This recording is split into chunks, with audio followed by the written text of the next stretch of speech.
En fait, ce qu'on voudrait ici à Bunia, c'est que les événements tels que ça s'est passé à Bukavu et ailleurs se passent ici aussi. Et donc, on est en train de créer artificiellement une psychose de sorte que cette population, ou de permettre, n'est-ce pas, à ces hors-la-loi d'entrer dans la ville. Donc, je dis à la population que nos troupes sont en alerte, nous sommes présents, nous ne dormons pas et nous sommes prêts à les protéger. Donc, ils peuvent être calmes. Si ces hors-la-loi pensent qu'ils peuvent entrer, qu'ils entrent, ils vont voir ce que nous allons faire. Pourquoi pas? Tous ces jours ici, ils sont libres. Je crois que vous promenez la nuit. Ils ne respectent même pas le couvre-feu. Donc, ils sont libres, ils se promènent partout. Sauf que c'est une psychose qu'on voudrait installer ici pour permettre à l'ennemi d'entrer dans la ville, mais ça ne sera pas possible. Et s'ils entrent, ils vont voir comment nous allons réagir. Je vais vous dire ce qui s'est passé hier. J'ai appelé quelques opérateurs économiques ici. Je leur ai demandé pourquoi ils ont fermé. Ils m'ont répondu carrément. Ils m'ont dit, voilà, nous avons fermé parce que nous avons peur qu'on nous envoie le lendemain des Codeco. Donc, l'UNADI, qui est une plateforme qui regroupe toutes les communautés,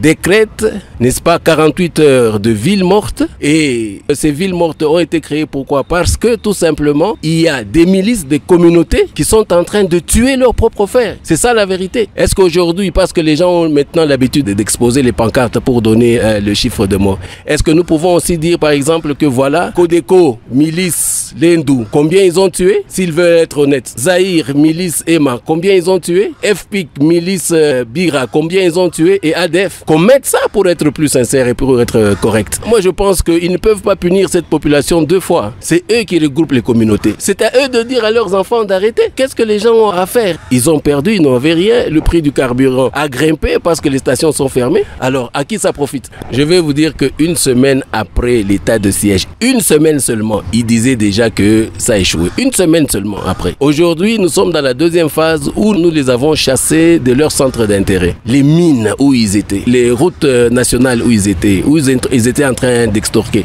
Maintenant, c'est presque un chantage qu'ils sont en train de faire. Ils passent dans les interlignes pour aller s'attaquer à la paisible citoyen pour que nous, on relâche les taux et qu'on les laisse encore rentrer, protéger les Chinois ou avoir de l'or à côté des Chinois. Ça, on ne peut pas faire. On ne peut pas faire. Ça, c'est impossible. Non, quel cessez-le-feu? Non.